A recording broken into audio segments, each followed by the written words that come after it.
still for Black History Month. On February 7, 1926, Dr. Carter G. Woodson initiated what will become Black History Month. With the many strides that have been made by people of African descent in America, including witnessing the election of the first African-American president, many people have said, why should we still be having a separate month specifically to honor African-American history or African history or Black history? We have with us tonight, before I go further, just to let you know that this broadcast is not only being sponsored by the North Chapter of ASCAC, but it is also being sponsored by GoPro Radio Network, an independent Black radio network headed by Tylon U. Xavier Washington out of New York City. And this is also being sponsored by YourBlackWorld.com, which was founded by Dr. Boyce Watkins. So tonight we're going to be speaking with three giants in this subject. And then later, actually say by 7 o'clock or 7:30, we're going to open this discussion to Q&A. But we have joining us so far, we have two with us. We're waiting for the third one. I want to first introduce former City College of New York and City University of New York, Professor James Smalls. He's with us. I would like to also welcome the founder of Kwanzaa, as well as the current Cal State University Professor of Africana Studies, Dr. Maulana Karenga.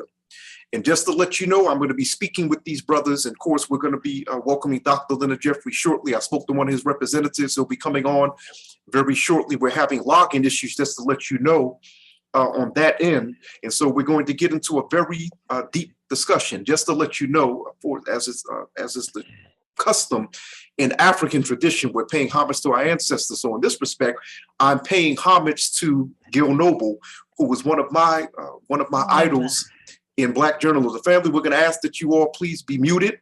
We're treating this to let you know, this is not a normal study group. This is actually a special session of the North Chapter of ASCAT. So we're treating this as a broadcast. So please, family, no comments until we ask you to comment during the Q&A. So as I was saying, anyway, we're honoring Gil Noble tonight. And as you can see, we were playing a broadcast from 1982 of his legendary show, Like It Is, in which he interviewed Dr. Yusuf Inyakinen, Dr. John Henry Clark, and Dr. Ivan Van Sertima. We say ashe to all four of these giants. Absolutely. And just to let you know, we have been, this right here, this production, this was nothing new. I've been actually planning this for quite some time. It was just a matter of scheduling. In which I planned on speaking with these brothers to discuss this very important subject. And I'm thankful that we finally manifested it. Okay, so we're going to get right to our discussion. I want to start with you, Dr. Maulana Karenga. Why the need still for a Black History Month? And then, of course, after you finish, Professor Small, you're free to jump in any time. But I want to go with Dr. Karenga first.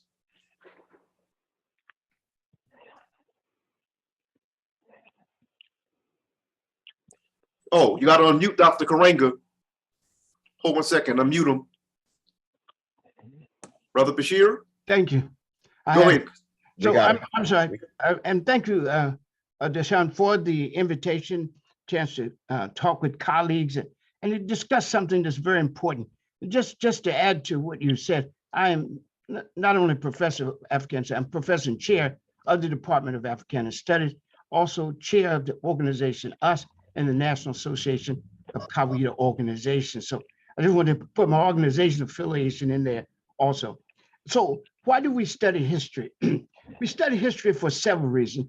First, we study history to learn its lessons, right?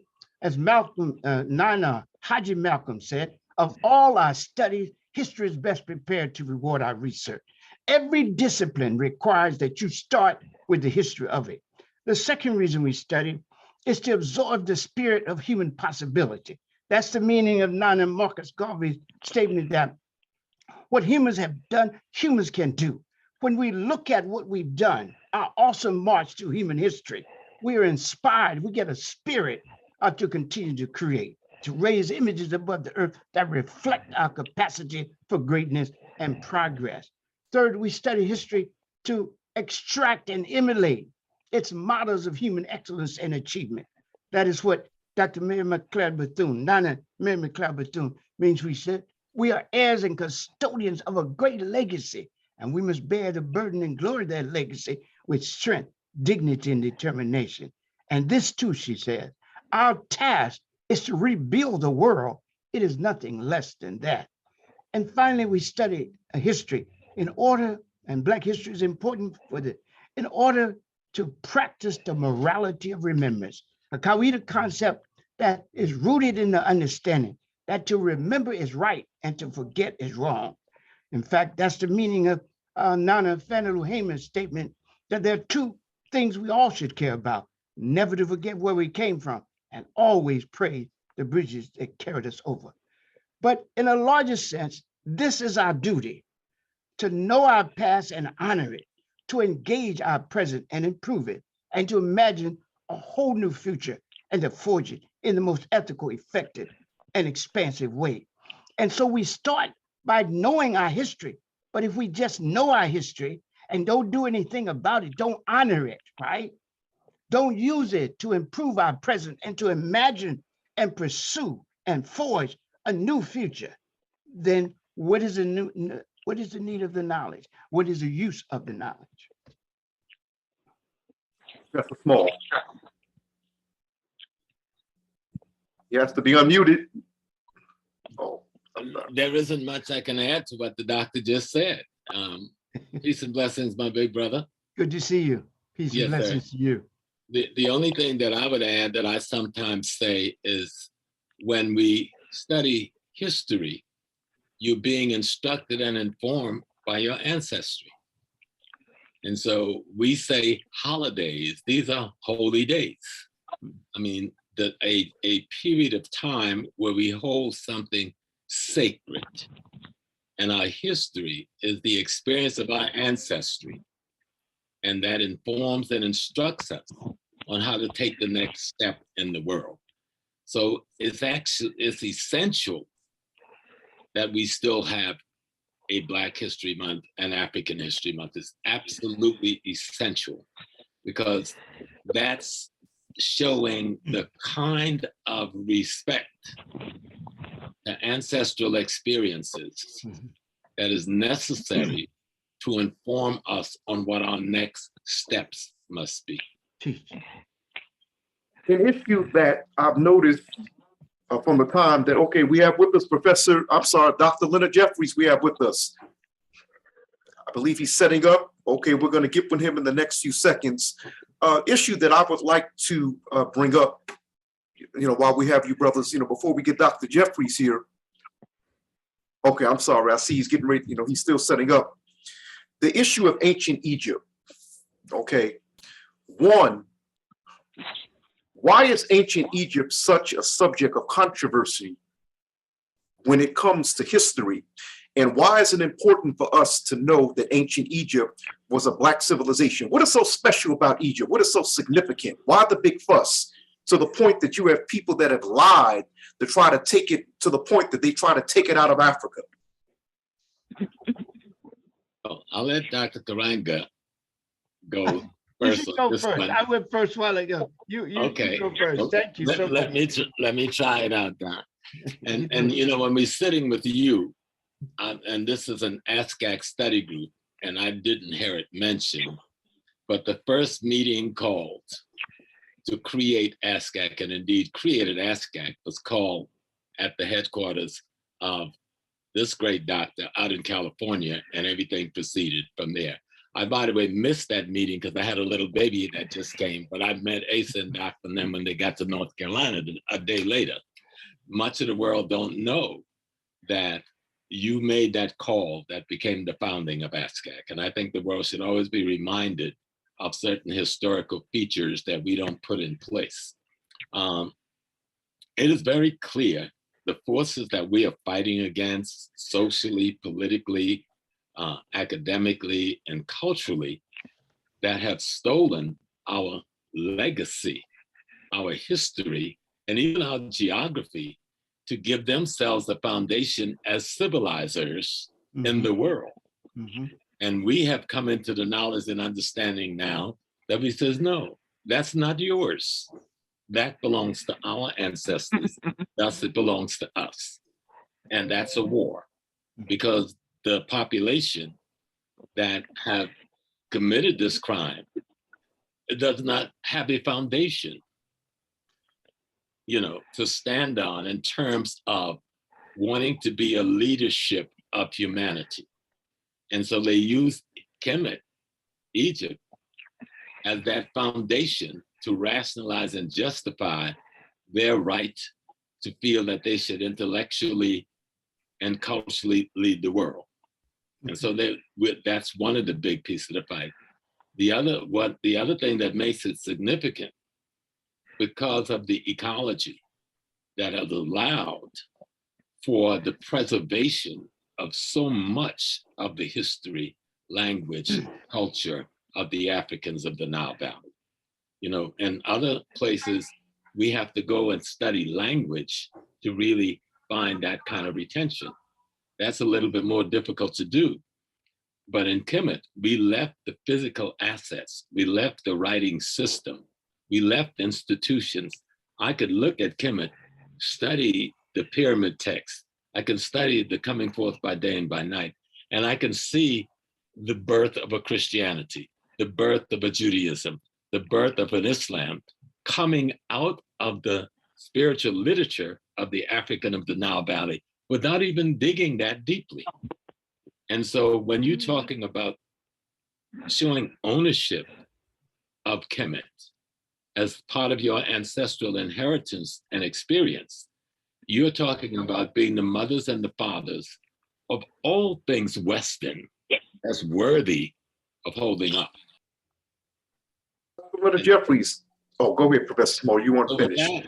We threaten the fantasy and the falsehood of Western civilization and its genesis.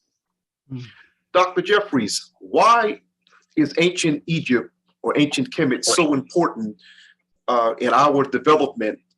And why should we, what I would like to know is, why is it important to know the question I asked as you were logging in?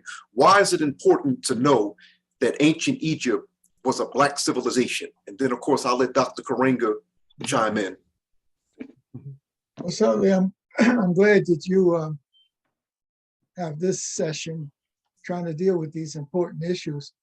And it's key and crucial that not only Kemet, meaning the Nile in Egypt, but the whole of the African continent has been taken from us, and others have claimed it because that continent is so crucial to the development of the human family.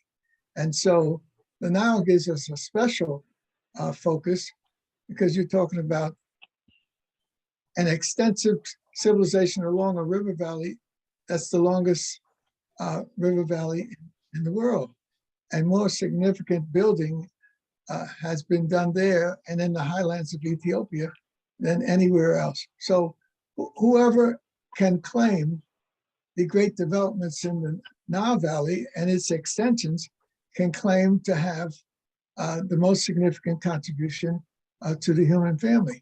And so because Africa has been writ so negatively and so largely negative by the European as he went on his marauding to conquer peoples of color, that he cannot give us that truth. So luckily, there's an explosion of information over these last 50, 60, 70 years that has established the African origin of humankind in the river valleys and in the special spaces in the African continent.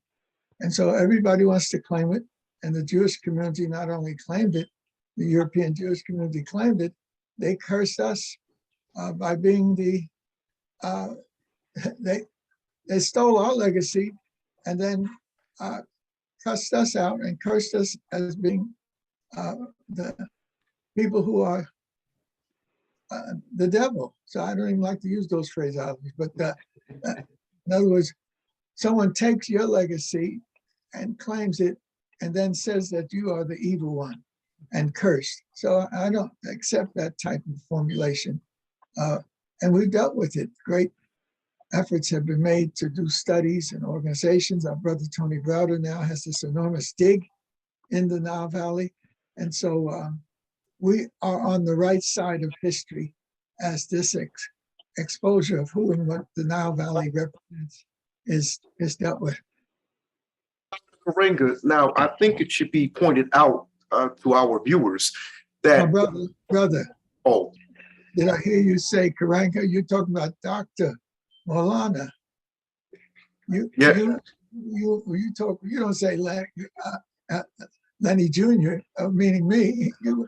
oh, what did I'm sorry, I said something wrong, Dr. Jeffries. I thought I addressed him as Dr. Karenga. Oh You no, did. You just did. Asante though for that. Good to see you, Dr. Jeffrey.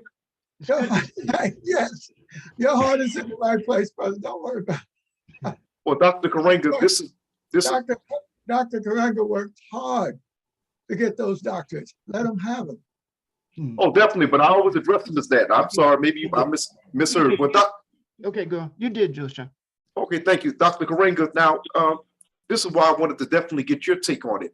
You've actually translated the sacred texts that came out of Kemet in the Nile Valley. So I definitely want to get your take on this here.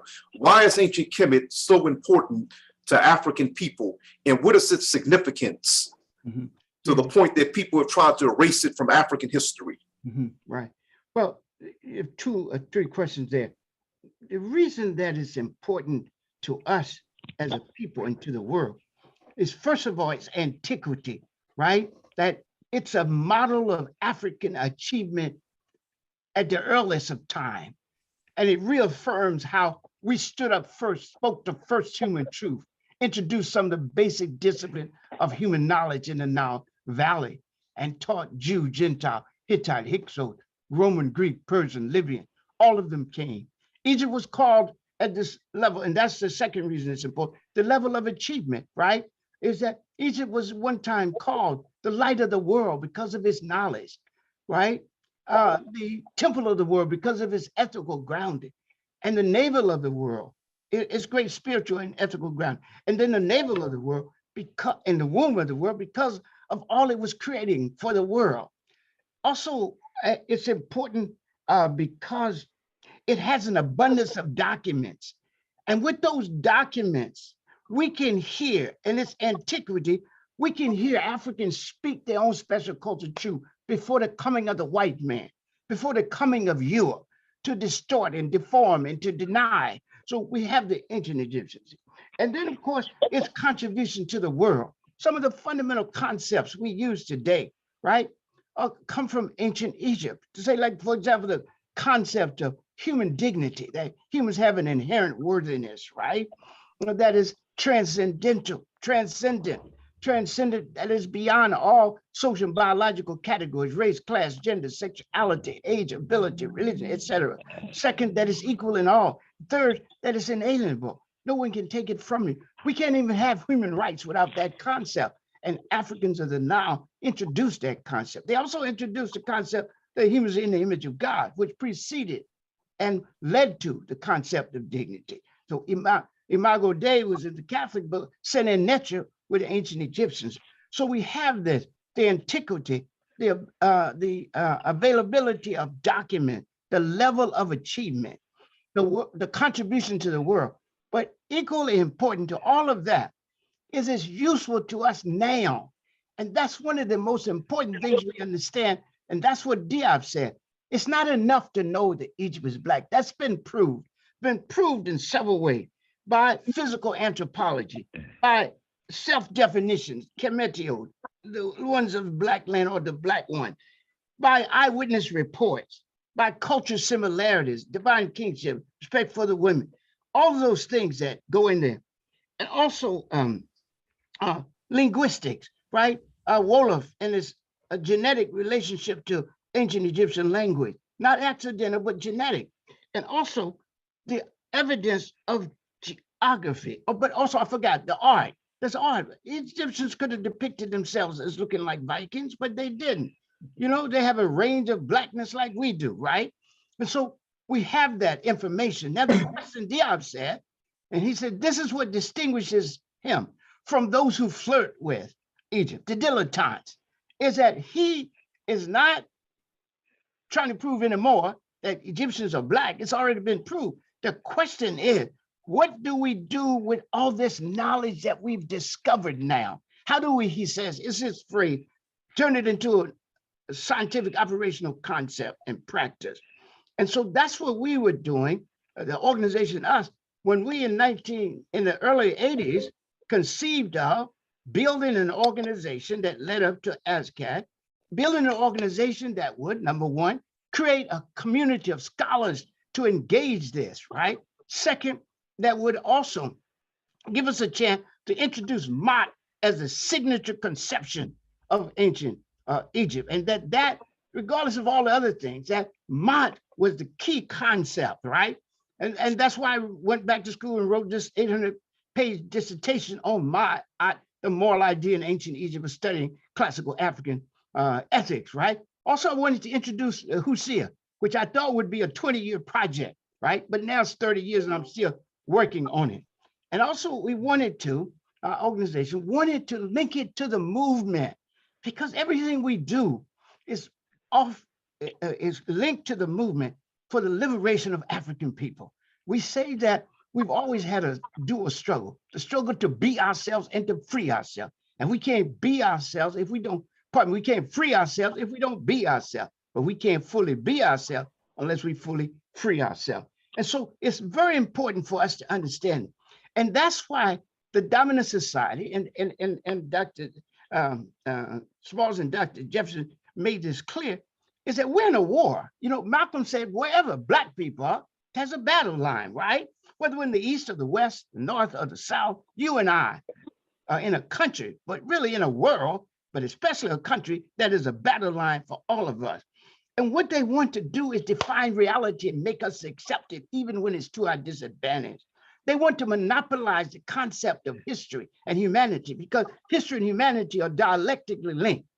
And the greater the knowledge and appreciation you have of a people's history and humanity, the greater respect, the greater you have of knowledge and appreciation of their history, the greater the knowledge and appreciation of their humanity. Likewise, the greater the ignorance and disappreciation you have of the history, the greater the ignorance and disappreciation you have of your humanity.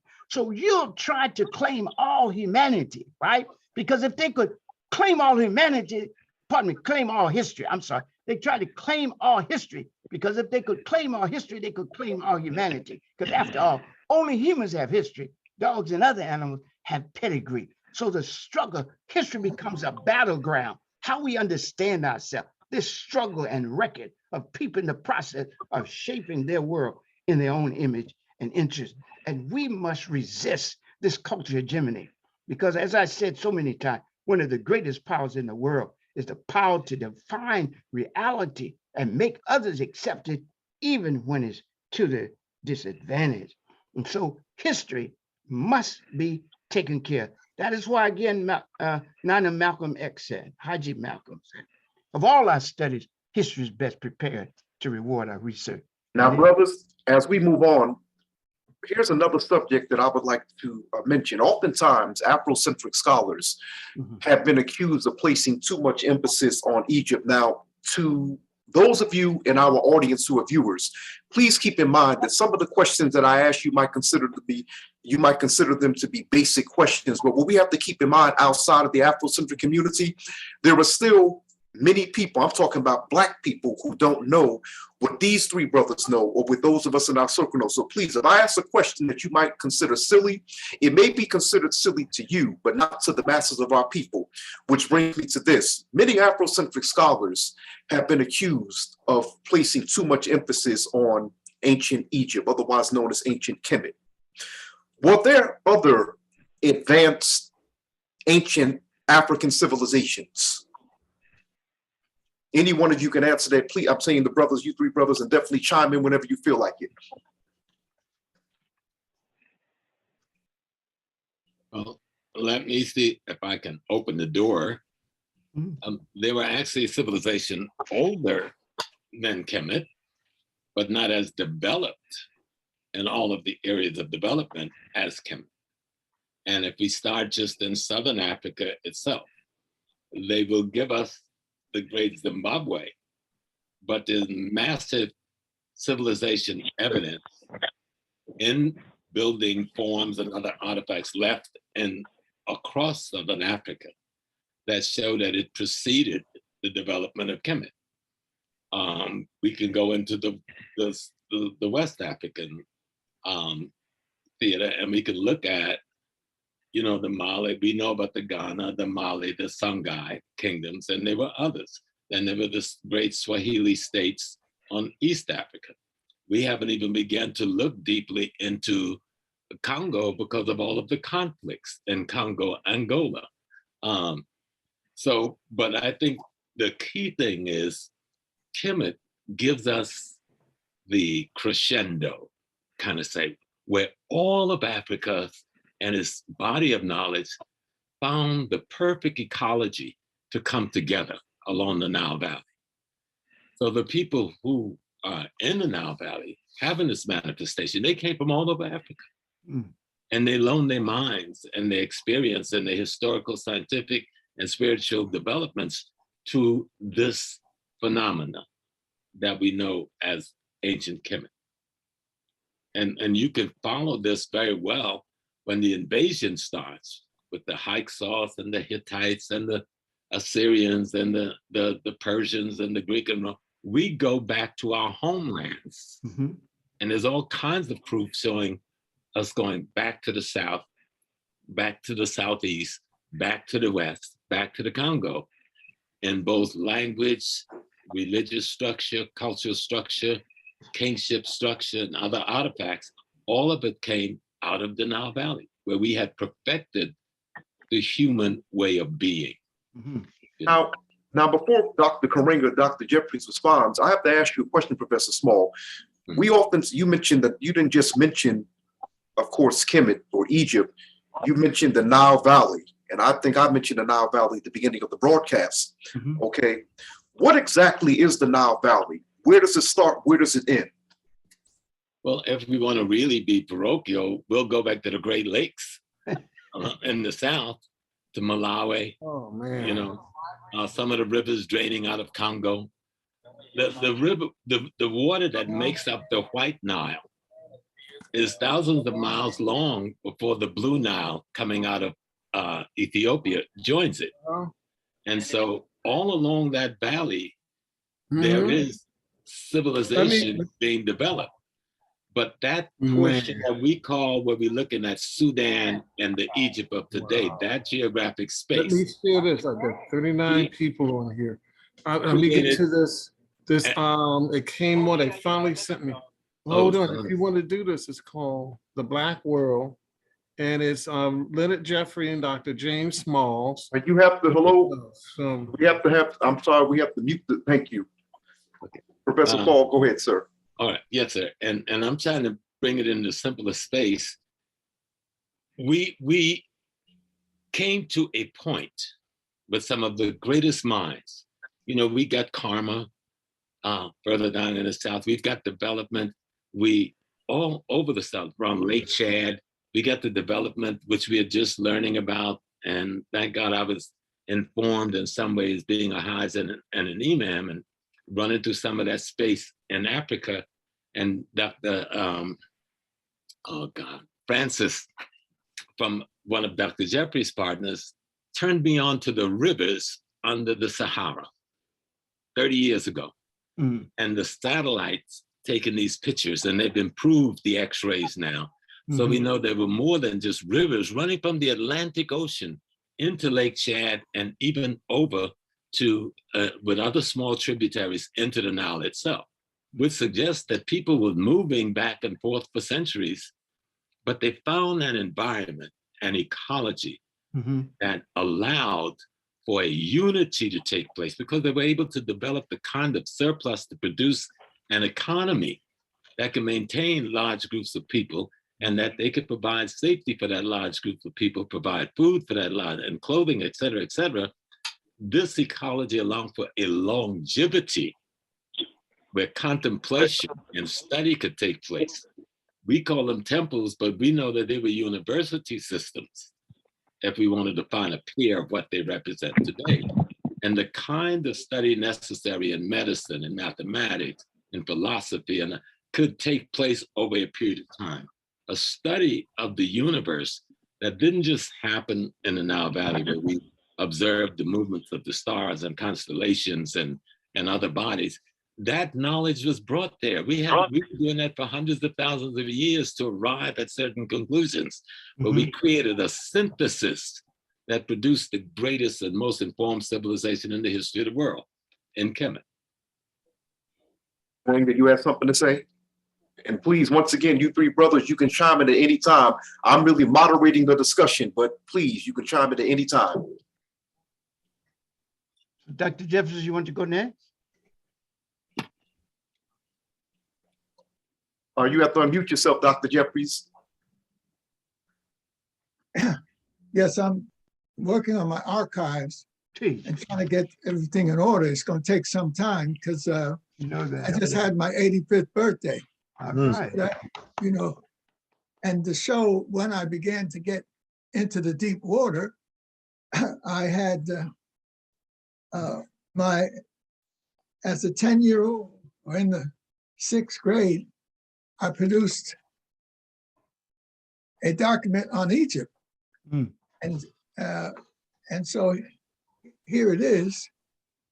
And that's the, you know, my mother had given us the,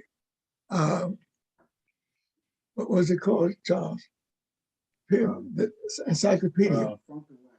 So this chapter on the Jeffries story is going to be Where's the Funk? And the people are going to say, what is that Negro talking about? Where's the funk? Well, I'm talking about the Funk and Wagnall Encyclopedia, which was right in our living room. And it was put there for us to delve into it. Now here's a 10-year-old with a Funk and Wagnall Encyclopedia. And so he copied the building of the pyramids and he put the Sphinx there. And then he put a 21-page handwritten document together and Egypt, gift of the Nile River. And then the water, then the land, et cetera. So this is a young Len Jeffries in the 6th grade dealing with the Nile Valley. And then people, so my mother was an Eastern Star. She was involved in all of these things. And so this was not by happenstance that I got involved in this history. And fortunately, on the back here, the Temple of Karnak. The Karnak Temple is the most famous of all the Egyptian temples. It has great halls with enormous pillars decorated with pictures of glowing colors. Some were large, were so large, 6 men couldn't go around it. In other words, the pillars were so large in the great Karnak Temple that I have a picture of my mother, my brother's 2 kids, and myself in the Karnak Temple, and we can't reach around the pillars. So that's what I'm referencing. And so, and then here's a bibliography and the rest. Now I got a C for this. Now I was a little upset that I got a C, not even a C+, and I'm left-handed. I write upside down and still could put something like this together.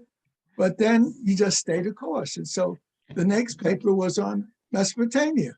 Did the same thing, drew my pictures, copied it out of it, came up with the Mesopotamia. And she put this outstanding teacher put a B on it. And then the next one is the Greece. So I did the whole thing with the Greek and the Greeks, etc. And she put an A. So, you know, anybody who's doing this type of work, give them a little C+, to give them a little encouragement. So with my students, when I started teaching my large classes at City, I said, I'm going to flip this around. I said, you come into my class and everybody got a C. A C for everybody. Just walking in my class, you deserve to get a C. But then in order for you to move, you're going to have to work up to that B, do some serious work and study. And so that's going to be a B for Black.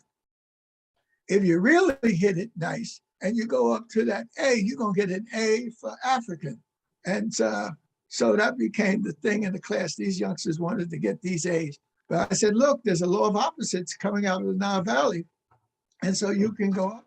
But if you do something wrong, you can also slide down. So you can go down from that C to a D, and that D could be for doofus, darky, or Dominican. Now there's 200 students in the class, and the student said, he said Dominican, doofus, darky, Dominican. I said, is he serious? And of course they looked at each other. They said, I guess it is. He done said it. And but that was to wake them up about this whole question of definition of who you are. And I told them, I need 10 term papers, and you got to be serious about it. You got to learn how to interview people. So when you go home, the first of the papers is when you go home and you ask your family about that they are African. Oh my goodness. I said, but be prepared if you got martial arts training to get into your defensive posture, because it's going to be rough. And they said, Dr. J, you were right. The first person who picked up something to throw at me was my grandmother. All I said was, we're African. And so there's a whole dynamic in relationship to using the language to explain.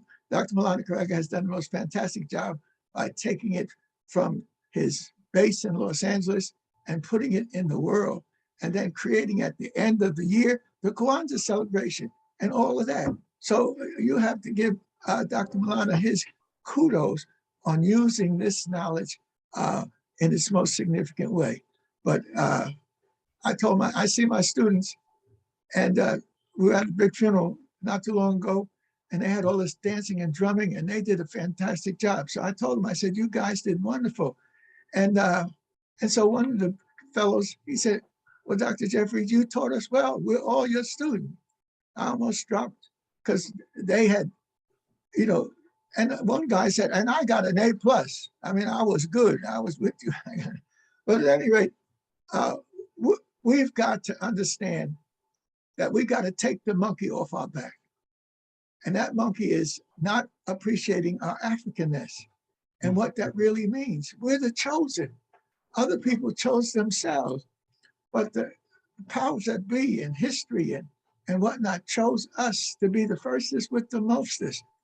And so for us to learn, the Greeks worship the Africans. So how can we flip it around and say the Africans are worshiping the Greeks? When Herodotus and all the great Greeks, they wanted to go to the Nile to copy what they learned there. So we need to, the unfortunate thing is, you go to Washington, D.C., and you think you're going down there to go to Howard, or you're going down there to go to one of the clubs, etc. But if you go to Washington, D.C., you're going to ancient Kemet, renewed. Okay. They copied what the Nile Valley represented and put it in a formulation for them.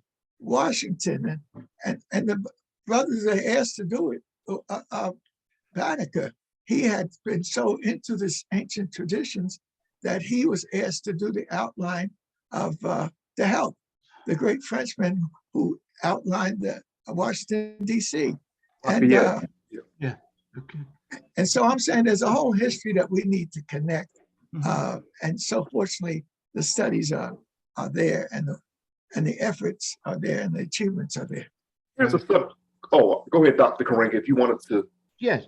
So just in terms of other civilizations, other advanced civilizations, well, certainly in terms of, when I teach the history, I teach the three major civilization areas, but I don't, in the end, I want to talk to you about the whole concept of advance. So the Northeast, we have Nubia, we have Egypt, we have Axum. In West Africa, of course, Ghana, Mali, and Songhai, but Yoruba land, and also Dogon land, right? And I want to come back to those. And then, of course, we have, and in Nubia, of course, you have three formations there. You have Kerma, you have Napata, you have Meroe. So we have a long thing. And then, of course, the Kingdom of Congo, great art, great civic and political organization, architecture. And then what I want to do, though, is ask the question. And of course, we have the Moorish civilization in the north. What I wanted to ask is, can we think of advanced civilization and advanced culture, better say cultures, because it could be smaller, advanced cultures in other ways than we normally think? Can we put the emphasis on deep thinking, moral grounding? how people relate to each other. That to me is advanced. To have relationships with each other, to understand the fundamental African idea that we come into being in relationship. And that, as the ancient Egyptians talked about, we have three areas of relationship: relationship with the divine, relationship with nature, and relationship with others, right? And so I want to know, what do we have to say about relationship? The reason I became an ethical philosopher and studied is because I think one of the most important questions, and one of the most important things we can do today is to think and act ethically. And so what happens here is that when we read Dogon, when we read Kemet, when we read Odu Ifa in Yoruba land, we see a depthful thinking about how we relate to the divine, how we relate to nature, and how we relate to each other. And that's indispensable to today's world. People that actually would destroy the planet they live on, right? And be thinking about going to Mars when they done killed this planet. You know, we have to challenge all that. And we have it here. We have it even in African America. You know, who thinks about environment? What about Dr. Carver and what he thought about the environment? He was an environmentalist before we coined the term. And so I want us to think about advancement in terms of the quality of human relations. That's what I want us. Do we speak truth? Do we do justice? Do we honor our elders and our ancestors, cherish and challenge our children, care for the poor and vulnerable among us, have a rightful relationship with the environment, constantly oppose evil and injustice and oppression, and always raise up praise and pursue the good? That's what I'm looking for. And Now, may I, brother? Please, Professor, by all means. By all means. I just want to compliment what Dr. Karenga just said, because if I looked at the Yoruba, and I just take three of the Orishas that we're most familiar with. My Orisha is Oya. She's one of them. And she represents the wind as her symbol. She represents change in one of her manifestations. There's 9 philosophical manifestations, but the one everybody's, you know, used to. And then we have Shango, who is represented by a king. And he's supposed to be the example of strength and power and statesmanship. And then we have Ogun, who's supposed to be the god of iron, of war, etc. But in the folklore, on one of the many folklores about the 3 of them, Oya will marry both of those men and practice polyandry. Now, if you just look at it from a Western perspective, everybody goes like, oh, the women get to get 2 husbands, you know? Everybody's happy with that. But here's what it represents. Shango, the king, represents the power to make the decision that I need to change and transform. But in order to fulfill my need for change and transform, because he had just had both of his brothers fight to the death over his ego and his arrogance. And then he goes and committed suicide, but it wasn't suicide of the whole man. It was suicide about that negative aspect of the being. And now he is rescued by Oya, who he marries, and change becomes the need for transformation.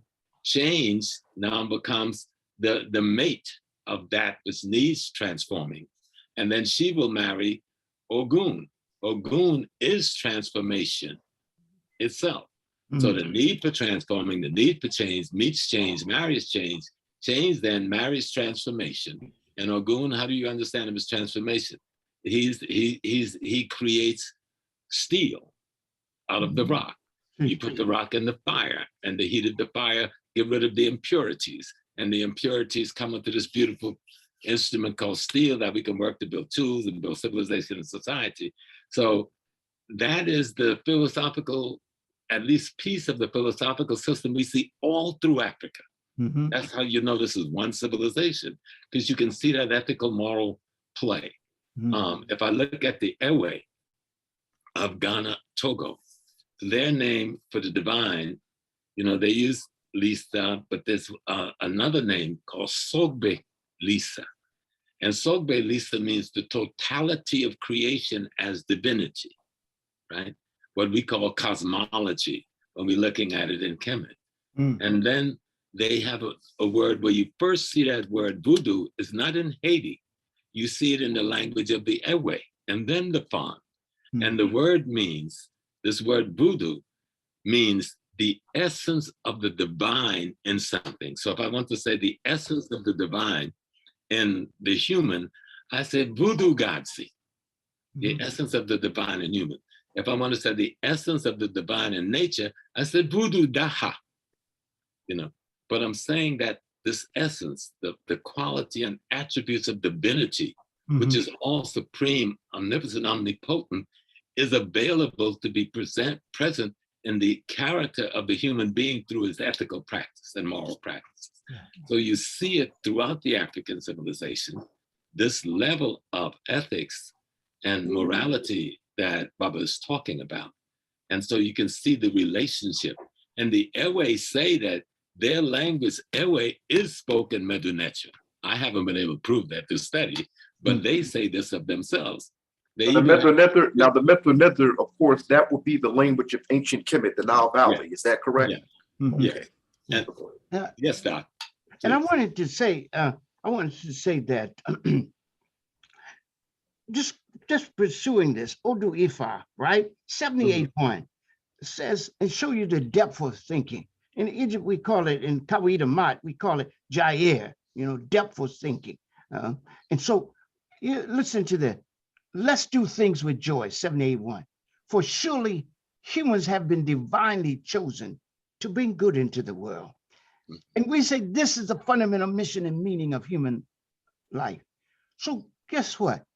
Here you have all humans chosen.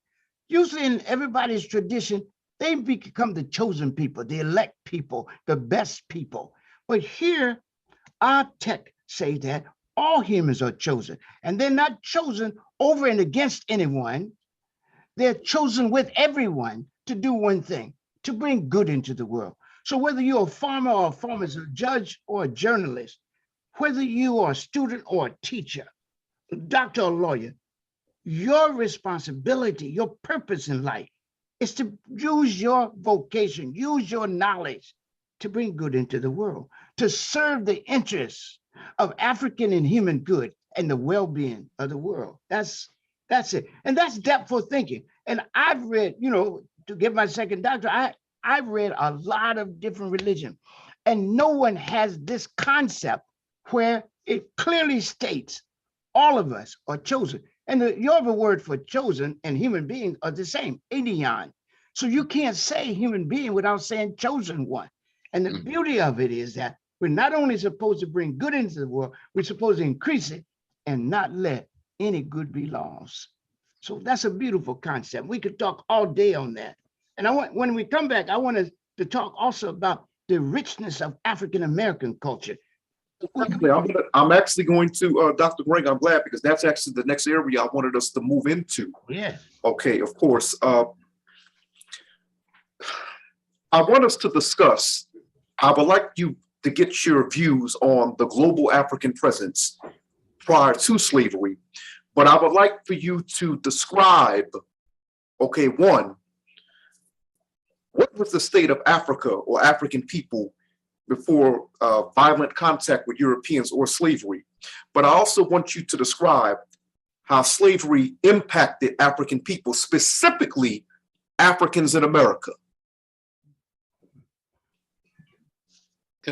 I'm the junior here, but if my fathers and big brothers would allow me.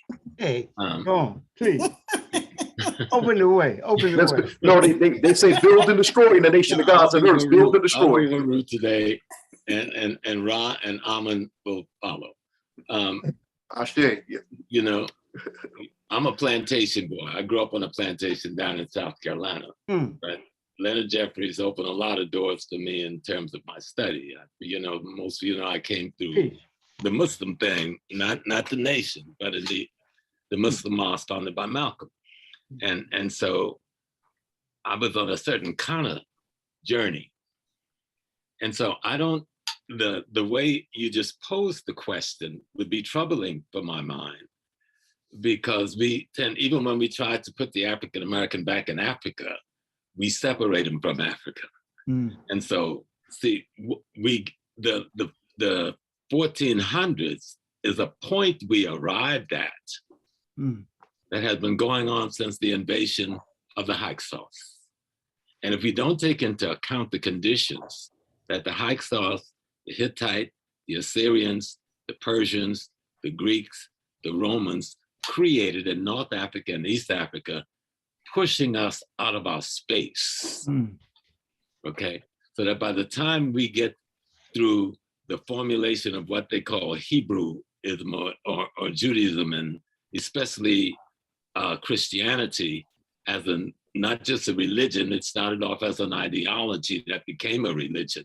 And the same thing with Islam, an ideology that becomes a religion, and both of those ideologies led to a massive declaration of war against the entire continent.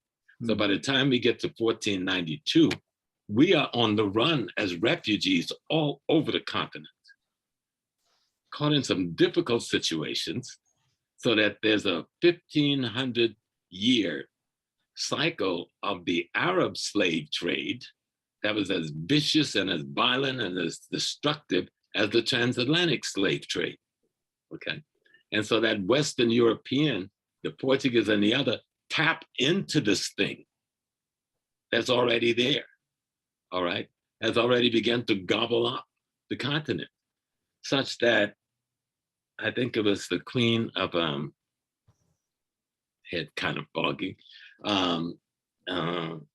okay, but the area that is now Nigeria, and I should not have raised it if I can't remember her name, but she wrote a letter in, I think, the 13th century to the head of the Ottoman Empire, asking the question, we're Muslims, just like you. Why are you continuing to attack, invade, and rape our land of our people, raping our women and enslaving our populations? This is southern Nigeria with this dialogue, and this is a part of historical records.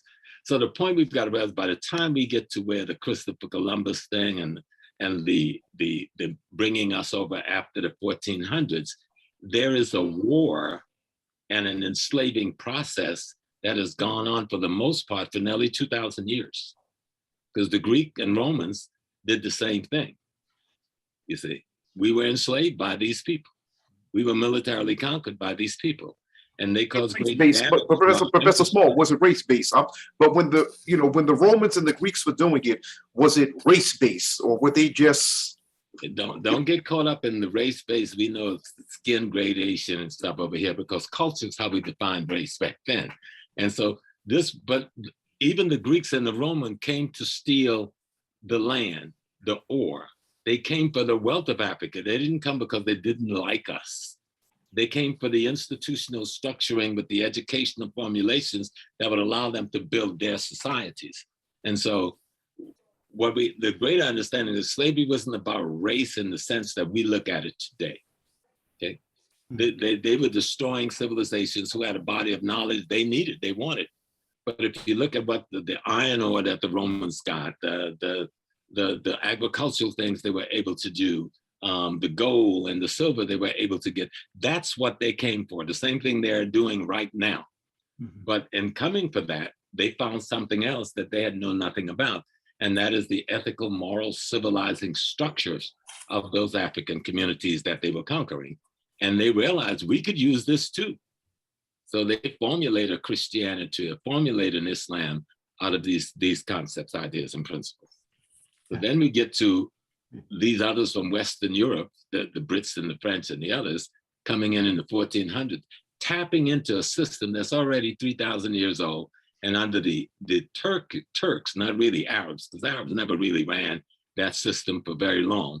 So you're talking about the Turks who run what we call Islam, and they tap into that system, become a partner with that system to remove us from our land, while at the same time conquering us for the resources in that land.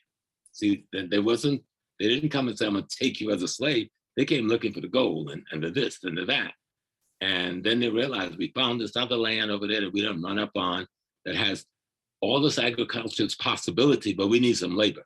Not just labor, we need some architects, people that know how to run an agricultural society, people that know how to build, people that know how to make bricks, people that know how to do all of the things, medicine, everything we need done.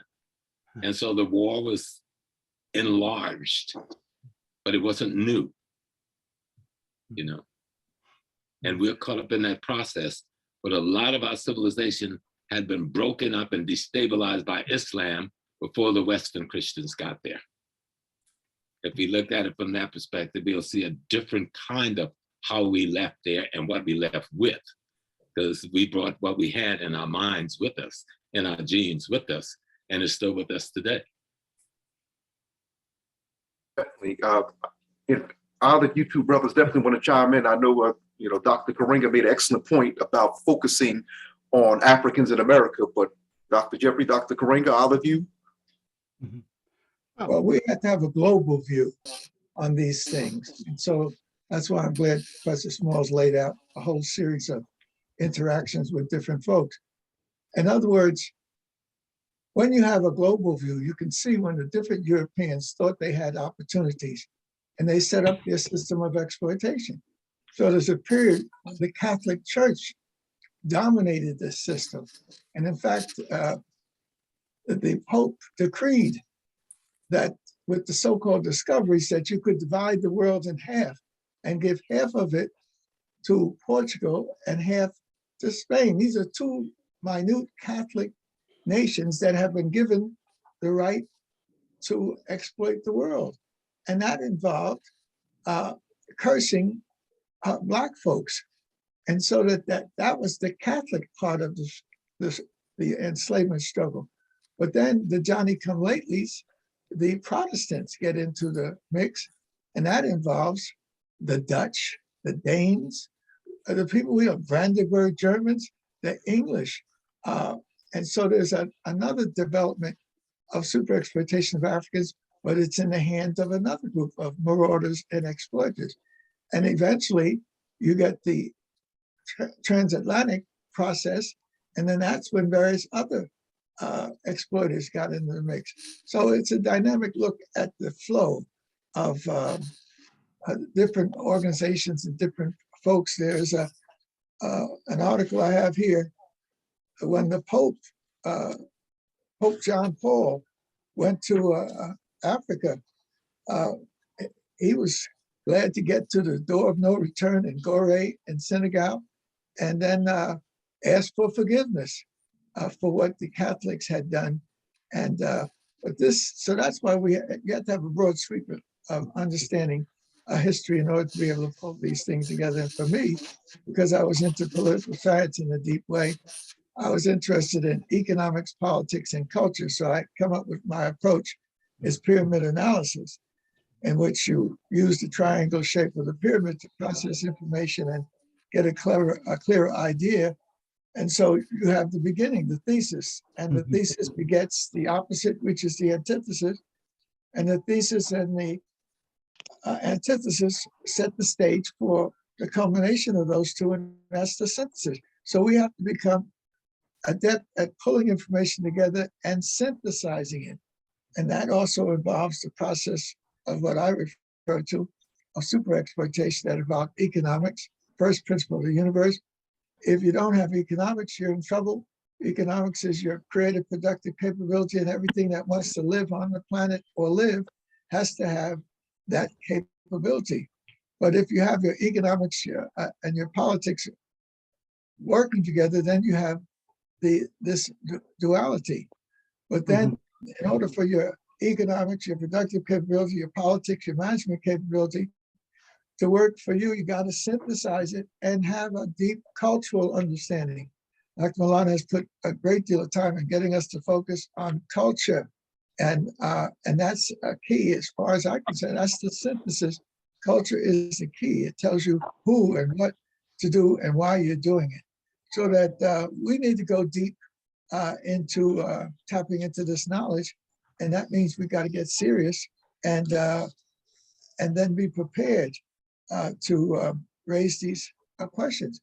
And not only put the Pope in the middle of what you're doing, put Queen Elizabeth, put Queen this and that, put Joan of Arc in the middle of it. Poor Joan of Arc, was hooking up with the marauding Europeans when they had the Crusades. Mhm.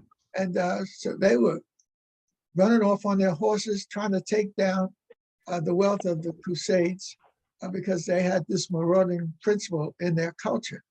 So we need to get into this history in a real way and begin to appreciate it, and it'll help us clarify what slavery was all about, what exploitation was all about, and how economics politics turned against our Mhm. cultures, and the Europeans were able to build their global systems. Right. Appreciate what you've said, Dr. Jefferson, what you've said, Professor Small. Yeah, certainly, I agree with Pan-Africanism and global perspective. I mean, Malcolm said that we must always ask ourselves, where do we fit in the global scheme of things? Always, we are world historical people. In Swahili, we have two words for human being: Watu, which is people, and then Walimwengu, which is world.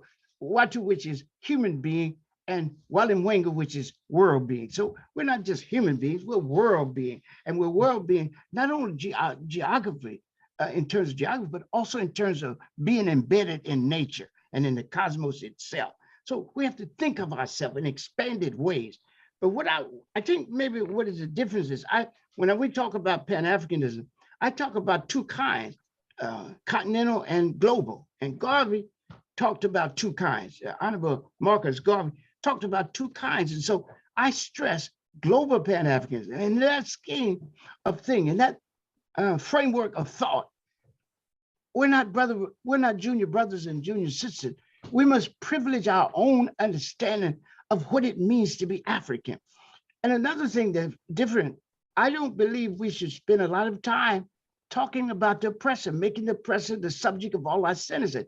What I want us to do, and what I thought about we would and what I stressed, and even though I think this is important, I think it's important to criticize the president, expose him, because the guy is sick, right?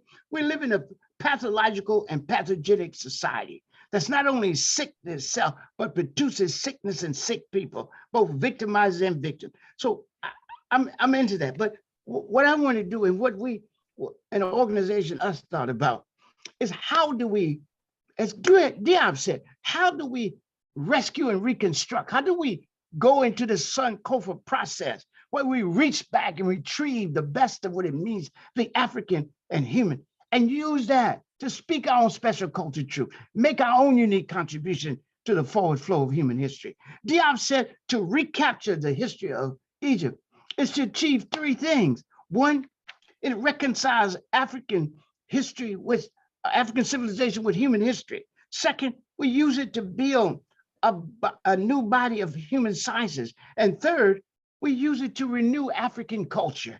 And so we said in the 60s that the battle we're fighting, and we have not changed, the battle we're fighting is the battle to win the hearts and minds of our people. If we lose that, we can't help to lose any other.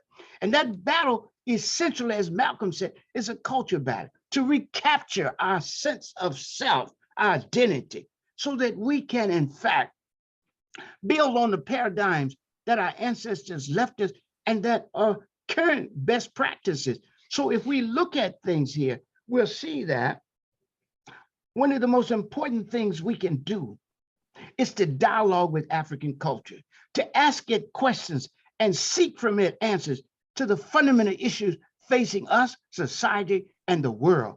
What does Africa have to say about what it means to be human? What does Africa have to say about marriage and child rearing? What does it have to say about the environment? What does it have to say about how we treat the stranger, how we imagine and talk about the immigrant?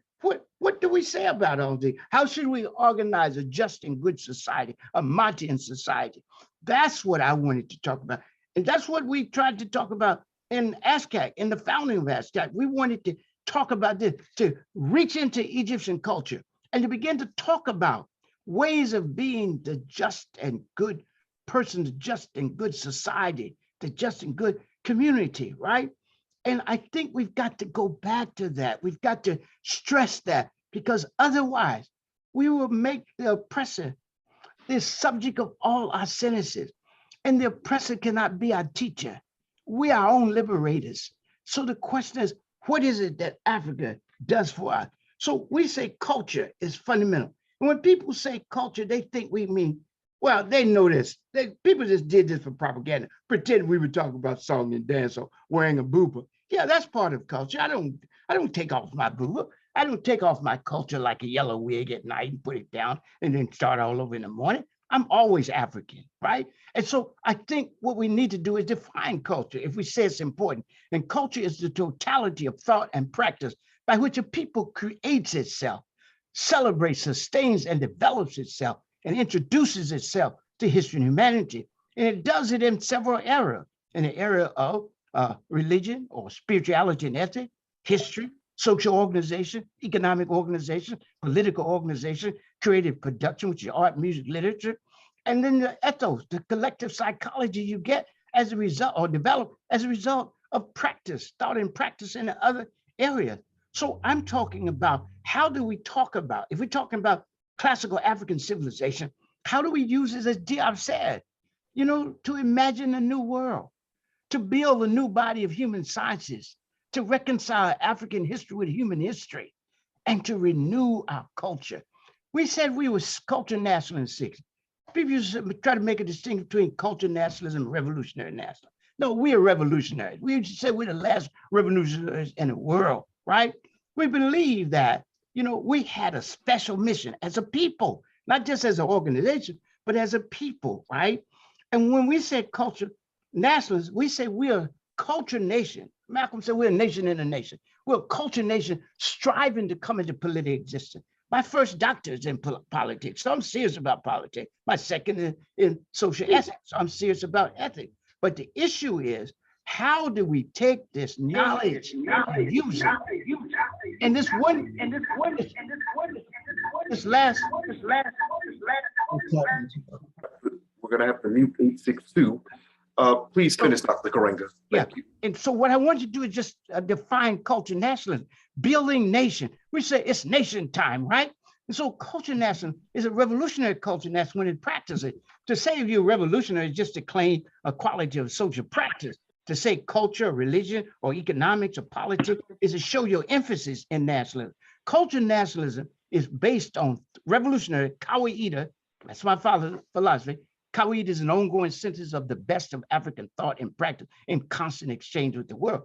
So Kawaida defines revolutionary culture nationalism. Kawaida culture nationalism as this: thought and practice, moral sensitivity, thought and practice based on three fundamental propositions. The first is that the defining feature of any people or nation is its culture.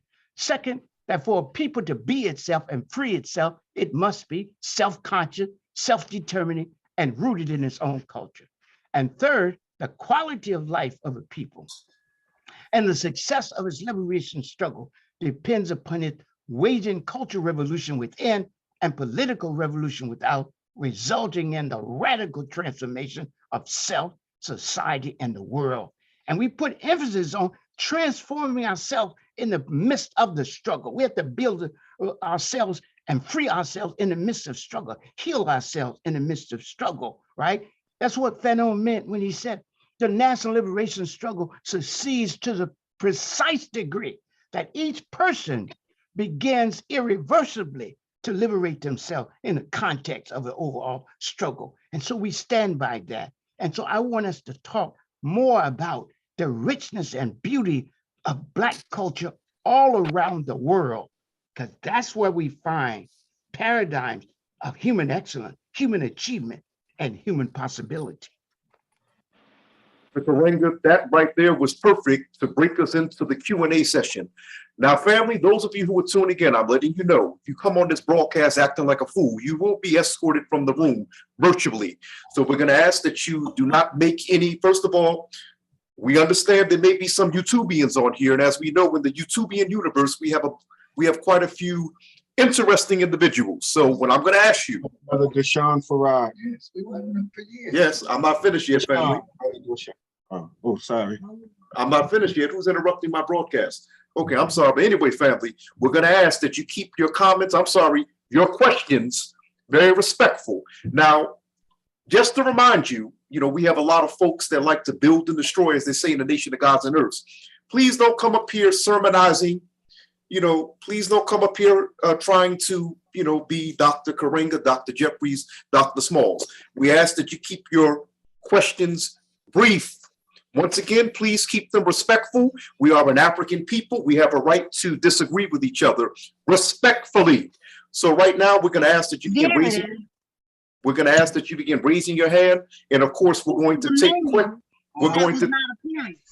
We're going to. Can you hear anything? Sister Nzinga, you got to mute yourself, beloved. Pops up now. Sister Nzinga, mute yourself, Queen. Thank you. So we're going to please raise your hand. I'm going to moderate the questions, but once again, please don't start rambling and rambling. Please shorten to the point because we're off air at 8 p.m. Eastern. So I'm going to go into the comments, but of course, just to let you know, Brother Bashir Muhammad Fatah Akinyele, he's the co-coordinator of the North Chapter of ASCAC. He's been our tech man tonight, but I also have to shout out once again, for those of you who are just now tuning in, I'm broadcasting from GoPro Radio Network Studios in New York City, our independent Black revolutionary radio station that is actually attempting to personify what Dr. Karenga was just speaking about. So, we're using the studio to broadcast. The founder of this network is Brother Tylon, You Savior Washington.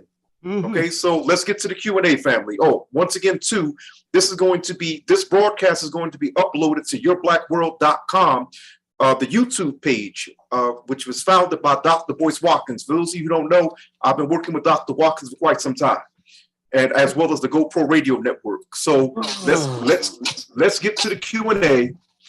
We have a question. It says, hold one second. Once again, don't forget to raise your hand. We have a question from Sister, if I'm pronouncing her name, mispronouncing her name, please forgive me. Am I pronouncing this Malkia King? She asked the question, can the panelists talk about the impact that Black women had and have on the nation and on African-American culture? Who wants to take that? Brothers, please jump in at any time.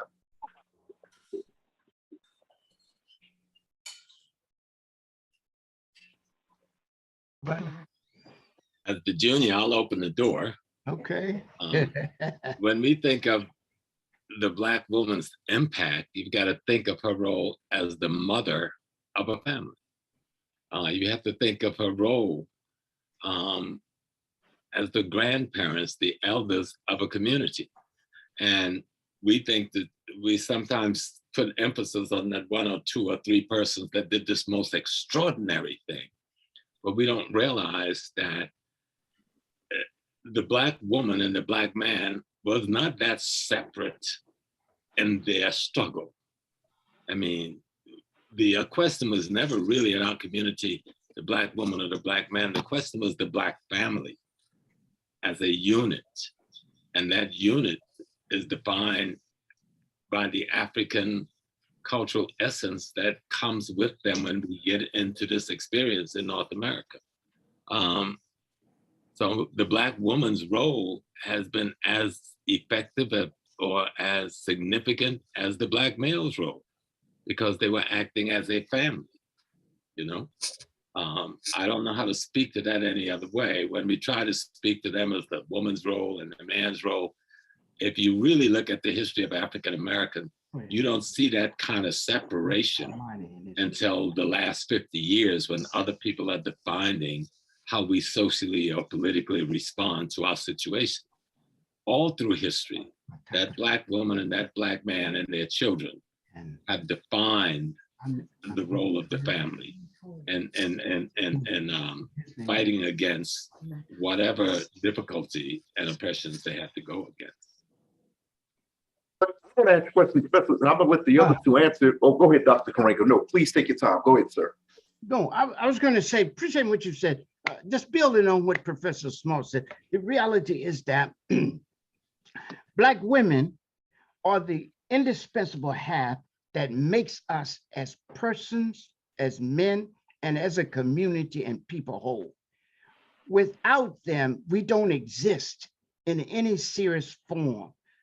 There is a depiction on the temple walls of the Meridic king and queen, Nataka Mani and Amani Torre, in which They are each holding up half of heaven. So women and men hold up half of heaven. That is, they do the work of bringing good into the world. They bring heaven on earth. They are the ones who lay out what is just, what is Matian in the world, speaking truth, doing justice. Well, let me just say the 7 cardinal virtues that I introduced. Mat is truth, justice, propriety, harmony, balance, reciprocity, and righteous order, right? And so without that, we don't have a just and good society. Odu Ifa says, respect women. If women are not part of and respect of and respected and a respected participant in all things of importance, the world is not right and the things cannot succeed. Processes cannot succeed. They can look like they're successful, but in the final analysis, if we consider the human element in it, they're not successful. It's not successful.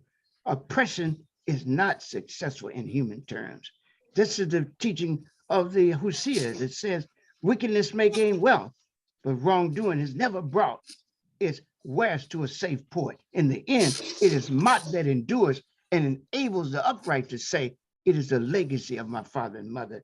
So we see this as indispensable. It's a partnership in recreating, building, and advancing the interest, African and human interest, and the well-being of the world.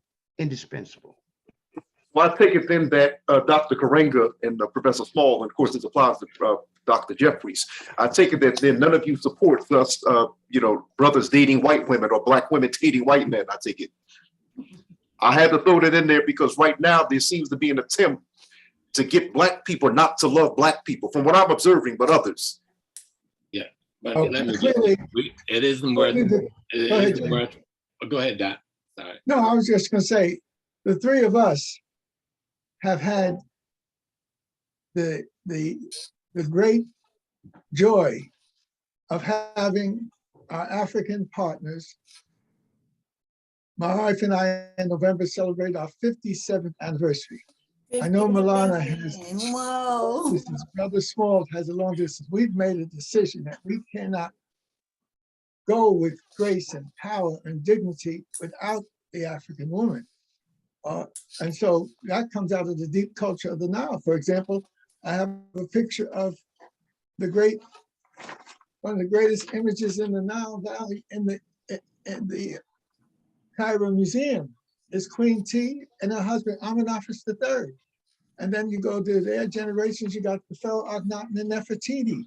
And so that within the Nile cultures, it was a deep understanding of the relationship between the male and the female principle. This is Queen T with her, Queen T or Ty with her afro.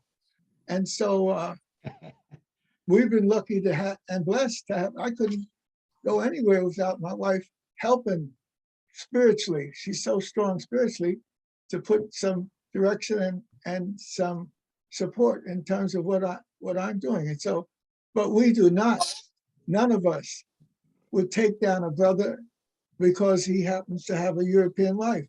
Dr. Shekanta Diep had a wife that was European. She helped him with his work.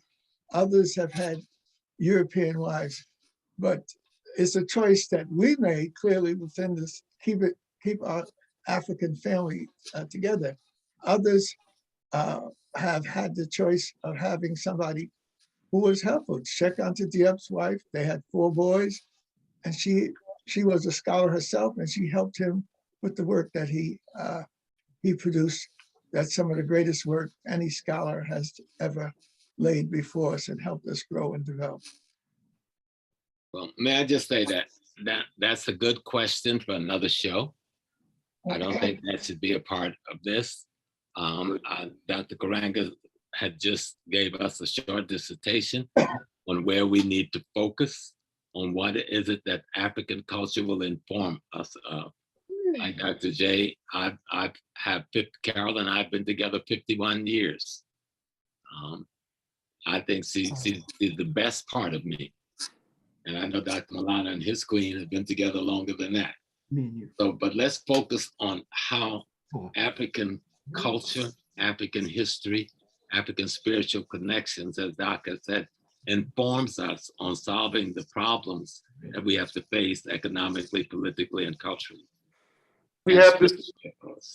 We have this question by Walimu Wesley Kabbalah. Pardon me if I'm mispronouncing your last name, brother. He says, Dr. Giab raised the question in Black Africa, what is the ideology which can unite us as a Pan-African global community? He further asks, can Ma'at become such? And if so, how do we begin to construct it as such in this era of African rebirth? I'm going to leave that to Dr. Karenga. I'm going to follow him and praise him when he answers that, because he's already lived out the answer to that. Appreciate what you said, if I understand correctly. And my house and I also have been together 54 years. So I think it's very important for us to realize that we are a beautiful people and we have to focus on, as I've said, what we're doing, all the time, what we're doing. And someone raised a question of Saruj Taj. So I really want us to get back to talking that also. So yes, Ma'at can be the fundamental way. This is the reason we introduced it as a singular. Doesn't mean other people wouldn't talk. Certainly Dr. Carruthers had written an article on Ma'at in his book, which we published, of course. He hadn't published it then, but he had written an article. But we said that in spite of all the ideas we might have out there, all the monuments we might see, right? That in addition to the Ma'at, the way to understand Egyptian civilization in its best is to focus on the concept of Ma'at. And that is why I did the dissertation on Ma'at, created a language for Ma'at, Ma'atian anthropology, Ma'atian ethics, right? Ma'atian ontology, right?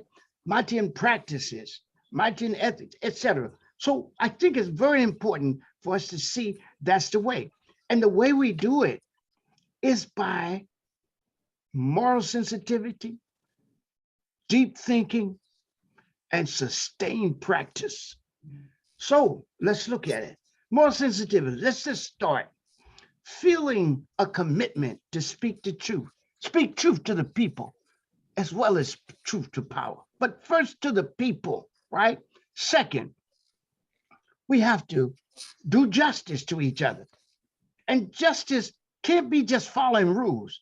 Justice means giving people what they do. People do love, they do respect, they do caring, they do consideration, right? Give the people what they're due. Third principle in Ma'at, propriety. A lot of times people don't want to deal with it. When I teach my ethics class, ancient Egyptian ethics class at the university, that's one of the hardest things for the students to see, propriety, because what is it? It means that there's a proper way to speak to your mama and your papa, and a proper way to speak to your teacher, and your proper way to speak to your friends, and to your African people in general, and to the world. So you have to ask yourself, do I have the discipline to do it? We argue without discipline, there's no development. So you got to discipline yourself. There's certain things I would never have said to my mother and father. They have passed and ascended. May the good they left and the joy they brought last ever. I would never say it. I won't say certain things to my house, my wife, my companion, and all things good, beautiful, and sacred. I wouldn't say certain things to my student. There's a proper way, doing the appropriate thing, being what we call segemic. Segemic is an ancient Egyptian word that comes, it's an English form of the ancient Egyptian word segem, segemu. So I said segemic. And that means that you're rightful attentive.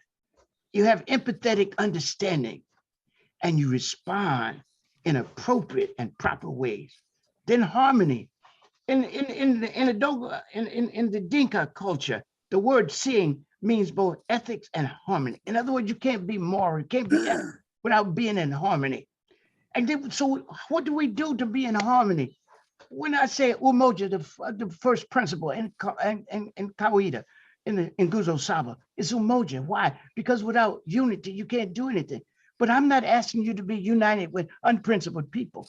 It's unity in principle and purpose, unity in mutual respect, mutual benefit, and mutual cooperation for common good, right? That's what we're talking about. And then, of course, balance. Stop talking wow and destroying people. And one thing you don't like about them, the whole world is wrong, right? We got to weigh what people do, and we got to base our respect for them on what they do, even if we want to criticize. It's a lot of people I got criticism for, but I don't discredit their whole work, right? And a lot of times we're mistaken about because we don't know. Like Malcolm said, we need more knowledge. We think we have knowledge of each other. We confuse knowing with being. We confuse epistemology with ontology. Feeling pain don't make you a doctor. Coming to your own conclusions don't make you Cabral. You've got to think things out. Malcolm said we need more knowledge, more light. He said, if we have more light, light creates understanding. Understanding creates love. Love creates patience. And patience creates the basis for the unity we need to wage a successful struggle. And then we move from balance to reciprocity. Give what you get. Do good, right? Lady Todd said in the sacred text, do good. Doing good is not difficult. Just speaking good is a monument for those who do it. For those who do good for others are also doing it for themselves because they are building the good world they all want and deserve to live in. And then finally, of course, rightful order. You got to order your life. A lot of times people don't want order to life. I'm like this, they'll say. You got to take measure. Without discipline, there's no development. What is order? It is discipline. What is discipline? It is self-imposed, reasonable order and reasonable restraint, and sustained focus and initiative, dedicated or directed toward development and excellence. Without discipline, there's no development. Restrain yourself, right? Reasonably, not, I'm not doing this. No, you got to play as well as work. You got to do all of this, right? But so restrain yourself and make sure you put an order on your life. Give yourself tasks and goals. A goal to be good and a goal to be kind, a goal to serve. I want to end with that in terms of order to your life. Put a space in that order to your life for service to your people. Martin Luther King said everybody can be great because everybody can serve. And Nana Martin Luther King. Nana is honorific, as y'all know. So Nana Mary McClever Thune said, let us so serve that even when we lay down in death, we stand tall on the platform of service. And the ancient Egyptians said, serve the Creator that he may protect and provide for you. Serve your brothers and sisters that you may enjoy a good reputation or respect. Serve a wise person so he or she can teach you wisdom. Serve anyone for the benefit for it. Serve one who serves you, but serve anyone for the benefit of it. And serve your mother and father so you can go forth and prosper. That's the beauty of a structure or order. And Mott, one of its definitions is righteous order. I wanted to mention, Dr. Karenga, that as you were speaking, Brother Enoch Hankerson has a copy of your book, Ma'at, that he has on display, making sure that everyone can see it. But I also wanted to mention that Brother Bashir, the co-coordinator of the North Chapter of ASCAT, he and his wife last summer had the honor of traveling to Kemet with Brother Ashra Kwesi. And they went through the whole rituals. They went through the, Brother Bashir, I'm sure he can tell you more about it. But I wanted to definitely shout these two out because he and his wife, Sister Natasha, they went over there and they had the honor of, studying, of course, not just in Kemet, but they went across up and down the Nile Valley. I have a question here from Dr. Denise Gordon. It says, now we are a diversified, this is addressed to all of you, all three of you. Dr. Gordon says, but now we are a diversified people with woven cultures with us. How do we negate that which is not a true part of our culture and become the utmost in our Africanisms? We have the goal, now we need the objectives to house.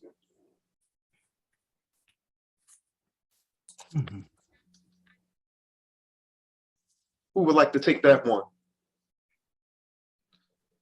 Dr. Jeffries, Professor Small? Okay, I'll make a stab at it. I'll be the door opener today. That's a good job. Yes, you definitely being the link by today, Professor Small.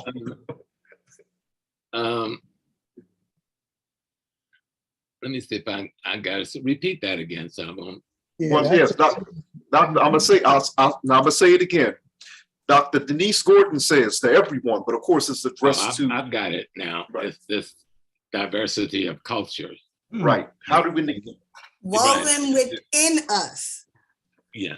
Well, I would ask to beg the question, are we that diverse? You know, there's this assumption that we lost so much coming from Africa, and then we've absorbed so much of the Europeans' experience. And I think on the surface, that may well be true. But it's like our language, no matter where we are from in the United States, we don't speak like European Americans. And the fundamental reason, because we're still speaking from an African vocabulary base and using grammatic base and using his vocabulary. And we pay no attention to the fact that we have not really conformed as much as one would like to think we've conformed. The instrument, the sanctuary we were given, allowed in the open after the Civil War was the church. But in that sanctuary, we embedded Africa in almost every aspect of it. The weakness, I think, is in our lack of knowledge of the history of the church, or the Oddfellows, or the Daughters of Ruth, or the Daughters of Isis, or the Eastern Star. There's a body of knowledge, or the Prince Hall Masonry. These institutions, that was our sanctuary to be Africans. See, those are the places we could be African. But we had to disguise it so that our enemy would not really see us being Africans in the same way we did it on the plantation when we went into the bush at night, or on Sundays where he thought we was just playing some drums and dancing, but we were really having a truly spiritual conversation about what our situation was. And so I don't think we have as much of the European cultural essence as we do the African cultural essence, but our lack of knowledge of African culture and practice don't allow us to see that aspect of Africa in us. Let me just give you a couple of cases and I'll shut my mouth. I grew up on a plantation in the woods in South Carolina, and I belonged to a little church called St. Anne's Baptist Church. At age 13, everyone in that community, whenever they reached age 13, had to be called together and they came before the church. And we had to pick a church father and a church mother, other than our parents. And then we were prepared for a whole year. Then we went to the morning bench, you know, and then they would bring a preacher from out of town, a real rip it up evangelist. And you had to get on your knees, and you couldn't get up and fake it because the elders were there to check to make sure you really got possessed. And each family sung their own song over their child. I still remember mine, "Save him, Lord, save his soul from the burning hell." I don't know what they had in mind for me, but you know, I on the third day, I got the Holy Ghost, they call it then, but it was being possessed by a spirit.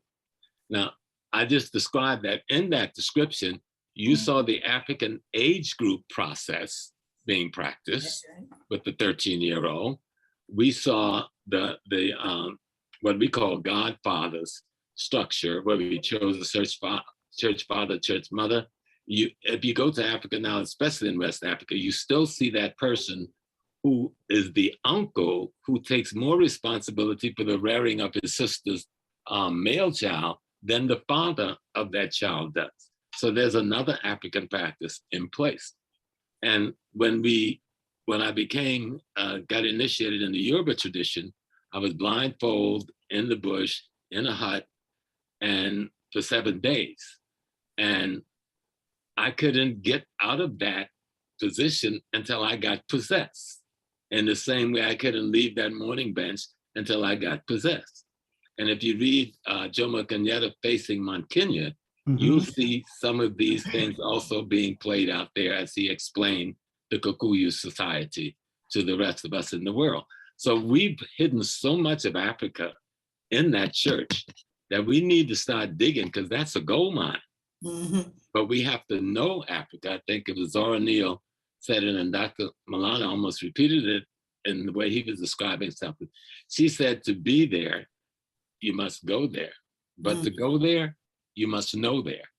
And so we need to learn the culture as being practiced in Africa and as having been written in history, so we can see how much of it we did not lose at all. That's a small, I'm going to have to, we're concluding. We have a little less than 5 minutes left. I wanted to shout out, we have several dignitaries here. I can't name them all, but one in particular definitely would be of great significance. I'm going to shout out, we have People's Organization for Progress out of New Jersey, North New Jersey, Brother Lawrence Ham. We have Reverend, Where's my man? we have Reverend Dr. Queen Mother Amaku, but we also have our brother who actually asked the question earlier, Baba Kabaila, the founder of the National Black Council of Elders. He actually served, for people who are not aware, he served as a bodyguard for Dr. Karenga in us. But there are various people that I wanted to, that I'm not able to shout out. If you would, please don't be upset. We can't shout out everyone. I think I see someone there. I'm gonna put it to you this way. I'm gonna shout out one more person. Of course, I believe we may have Dr. Mott with us, but Dr. Maurice Franklin. And the only reason why I'm shouting out Dr. Franklin is because he and I bear a significant year, and that year is 1914. And I'm gonna leave it at that. So we're gonna get ready to conclude. We have any more? Yeah, can I respond to that? Go ahead, Dr. Karenga, definitely. Yeah. First of all, if we're going to we're going to talk about diversity of culture, we have to practice operational unity. And by the way, Doshon, it's not good to say he was my bodyguard, security for the organization, etc. That's better. But I understand you would just have Dr. Karenga, just if I may interject, someone had emailed me referring to him as that. That's correcting me. I don't get someone that. That's right. Go ahead. Yeah, we can't announce things until we, reaffirm. But anyhow, let me tell you this. If we're serious about our culture, if we're concerned about it being diluted by too much diversity, what we have to do is come in the world knowing that people are already diverse, and there's no way to stop that, nor should we want to stop it unless, guess what? It adulterates and diverse what is really the core of who we are. How do we protect from that? First of all, accepting the principle of operational unity. Unity and diversity. Unity without uniformity. Unity and principle, purpose, and practice. Here's the practice. First of all, if we're going to do that, you got to study your culture. One of the things that Black people keep saying about the culture, I told you, we can't just think because we Black, we know Black. We don't. We got to study. That's why we have universities and schools. That's why we have schools in Africa. Even before, we came. Why? To study ourselves in relationship to others and to the world, and to understand ourselves and how we should act. So we got to study. Second, we got to embrace Africa as a moral idea. You see, a lot of times we say we believe in Africa, but we ask Greek questions. We ask Israel. We ask Arabia. We ask India. But who asked Africa questions beyond song and dance and drumming? That's right. Who asked it? So we, in our organization, we see Africa as a moral idea. That is the central focus. I'm going to have to, Dr. Karenga, respectfully speaking, dear brother, we're going to have to get ready to close out. I'm very sorry. Okay, no, you're right. I want to thank Dr. Maulana Karenga, Professor James Paul, Dr. Leonard Jeffries, as well as those of you who attended this broadcast. I'm Doshon Farad. However, we're not going to close out until we do the 7 Harambes, which Dr. Maulana Karenga, would you please do us the honor in leading us in the 7 Harambes as we conclude the broadcast, but also make sure you all go to ascac.org. Dr. Karenga, you have the floor, sir. Yes, thanks so much, Doshon Farad. And also thanks Dr. Jeffries and Dr. Professor Small for the opportunity to talk with you and share with you. And thanks to our audience. We close our meeting the way we have for 56 years of the organization by saying Harambe. Harambe is a Swahili word that means let's all pull together. Surely to build the good world we all want and deserve to live it, we must pull together. When we say we put a hand up in there and put out 7 times for the Nguzo Saba, which we see as a moral minimum set of values that Black people need in order to rescue and reconstruct their history and humanity and shape them in their own image. Those principles are Umoja, unity, Kujichagulia, self-determination, Ujima, collective working responsibility, Ujamaa, cooperative economics, Neo purpose, Kumba creativity, and Imani faith. On the count of three, then, Jolly 2. Harambe! Harambe! Harambe! Harambe! Harambe! Harambe!